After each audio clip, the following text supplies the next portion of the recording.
think it was around 3500 BC. It was a long time ago. Long time ago. Yeah, They don't have the wheel, right? yeah, So, 36 to 2500 BC. and so I looked at some of these pictures. They're amazing, right? They're absolutely amazing. And I'm like, okay, they didn't have the wheel invented. And I'm thinking, okay, how do they even cut this stone, right? Like, I don't like, how did you even like, okay, forget transporting it. Okay, sure. Maybe a can-do attitude and four of us get out there and we just roll this, we Fred Flintstone this rock, or I don't know. But like, yo, Fred Flintstone. how are we cutting it? How are we stacking it, right? We're definitely not stacking it 3 stories and expecting it to stay that way. You know, right? And Yeah, people and are living in huts. So I mean, like Yeah. they weren't doing it for themselves. So how all of a sudden were they building these temples? You know, Right. Yeah.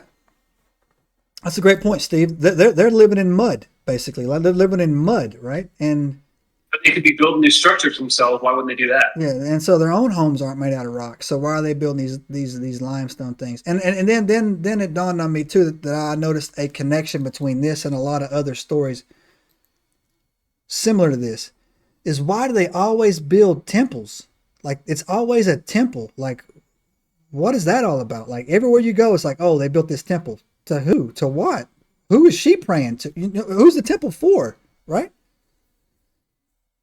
Any theories? No?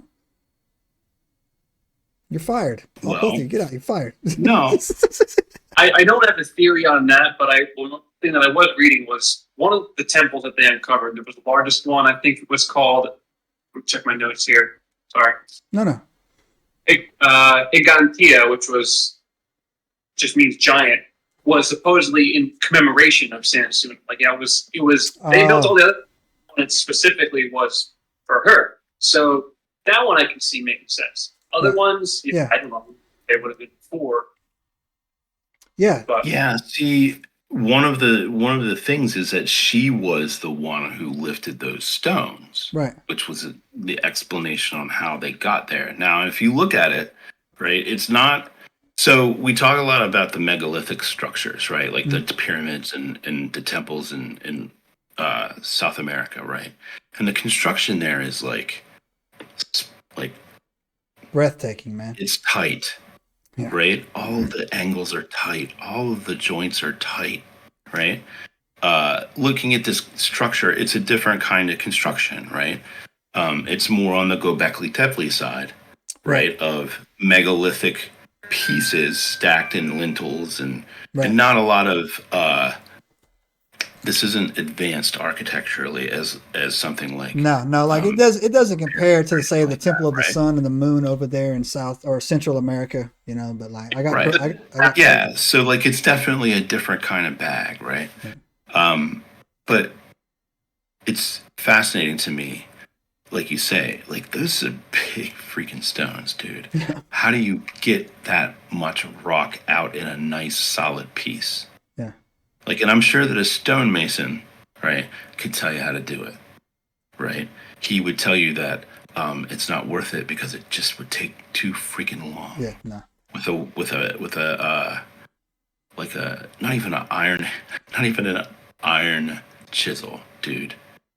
Well, yeah, Like who that knows? iron wasn't even a thing back then. They weren't even that wasn't even Nope, Bronze Age copper that they were able nope. to cut this stuff And with. you wouldn't want to take a piece of bronze to a piece of granite like that anyway, would Yeah. you? No. Basically, I mean, it's I don't know a lot about metallurgy, but I know that iron is definitely harder than bronze. yeah, for sure. So, anyways, we'll think on that. If you have any, if anybody wants to let us know what their theory is on why they want to just build temples all the time, like were we Well, that gullible that we immediately deify anything that comes down? Like, oh, praise dude, what would Samsuna. Is that right? think about it, right? Think about it. What would like even today? What would you do?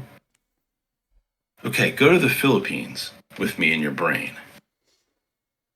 A giant flaming thing falls out of the sky in the middle of the jungle in the Philippines right now, right? And a 10-foot tall, brawny chick gets out with red hair and pale skin. What are they gonna think, sir? Gingers are a problem. That's exactly what they're going to think. Yeah, They're going to go right? right to that. Gingers are definitely the Gingers are the problem. problem, Steve.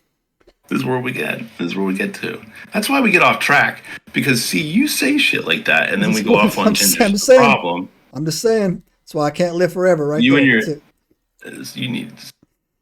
So this anyway, is the sort of stuff you need to save for your therapy appointment. So yeah, so we'll come. We'll have to ponder that for a little while, man, with the whole temple things. Because like if a UFO landed today, we're like, yay! Like, and that could be like no one's like praying to it. Well, we're talking about in your head. That's true. Right? Like, think about the Philippines in 1996 before the iPhone. It's possible. It's possible. A very religious place. I'm taking the Philippines as an example because you've been there a lot. No. Let's take it somewhere completely different, right? Hmm. One of these tribes out in the middle of the Amazon, a big burning egg falls out of the sky and a giant ginger pops out. Right. What are they going to think? Right? Yeah, that's a good point. They're going to think it's a sky god. Yeah. Because they don't know any better, right? They don't have iPhones. So if you were in that egg, Steve, would you make these people pray to you? Absolutely. Sasquatch Steve, you will serve me. You will. Bow before Steve. You will love me and fear me. Steve. All right. So there you go. That laid the groundwork on that. Right? So and then they started doing more excavation, and they came across. I can't remember the guy's name. There was one lead researcher over there who started discovering all these bones. Steve, do you know his name, Jay? Yeah, I have it down here. Temi Zamet. A weird name. Temi Zamet. He was at least when I read it, he was kind of like he was the historian on the island at the time. And so once things had kind of broke out, he had crews going around and were uncovering more and more of these ruins. Subscribe now and turn on the notifications to join us on this extraordinary journey into the unknown.